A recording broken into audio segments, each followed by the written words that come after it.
notes from VKM. And I'm just like, Fleeties, I have a live event packet. It's not just the commentators that get notes.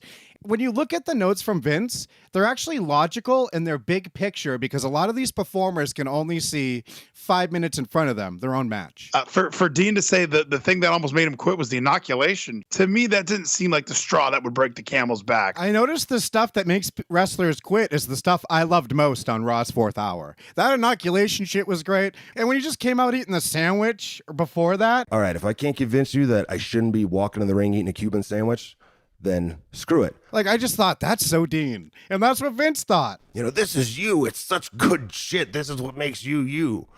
And I said, so I'm an idiot. We're putting characters together here. I'm sorry I didn't get to DDT someone on a poker chip. I know that's more John than anything, but god damn it. I mean, when you think about that Dean Ambrose Talk is Jericho, I loved the first 3 times I listened to it. Then the 4th time, I'm like, God, I wish I could go out in a hazmat suit on Raw. Like, what the fuck is he complaining about? And then the next week, come out with a full hazmat suit to protect myself against the disgusting fans. And I'm like, oh my God. So I'm like, now I got to go into Vince. Again. I would have beat Vince to the punch. Yeah, hazmat's actually this week. In 3 weeks, I need like some sort of bubble boy situation. Like, this is wrestling. That's good shit, ladies. I got to say, I agree with Vince McMahon. Oh, it's such good shit. Johnny Curtis had to pour milk on his head, then be Fandango. Everyone else can quit bitching. If I could add a little note per Kevin Scampoli, let's wear the hazmat suit again. I love this stuff, ladies. You got to watch out for nouns because Vince will turn a noun into a prop real quick. Like CM Punk quitting because you're working with Triple H at WrestleMania. It's always curious what these guys decide is the final straw. And it says, notes from VKM. Dean needs to understand why he needs to insult the audience. Every Vince note I've read, I understood why. I know why we don't say belt. I know why we don't say wrestling. We're building something bigger than a wrestling company, and we're competing with Disney so we can sell to them. My favorite note from VKM Velides is, in all caps, no one is to do the yeah boo stuff except John Cena. Please, that might be per John Cena. We got notes from wrestlers, notes from the owner. But I agree with the boos and the yas, the exchange of punches, because if that happened in every match, it would be so annoying and so silly.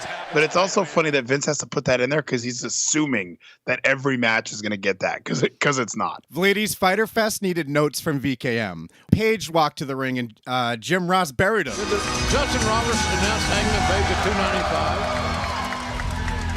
Am I hearing things? I could hear Tony Khan punching up his first announcer packet. And also, per conversation with VKM, Jimmy Havoc and Hangman Page can't come out covering their faces with bandana-like things. We need to switch things up a bit. Ladies, I got some more notes per KES. When we do a tug-of-war segment, why don't we use the ring ropes and have the turnbuckle be the middle marker? I think that's a great way to brand it. We could even use the CEO turnbuckle if we're doing it in AEW. Ladies, I'm not done with my notes. Why wasn't the Brawl for All bare knuckle? Ladies, I have more notes. Why isn't the cage blue? Why isn't the ring 30 by 30? Why isn't Fandango champion? Ladies, I got notes per Kevin Scampoli that apply to live events, commentary, production meetings, Montreal screw jobs. I'm ready to fix this shit. Keep in mind during all this is a $1 billion company run by a man who's allegedly a genius. And keep in mind, we're all adults. So tell us at home, what's your note from VKM? They called me a boy.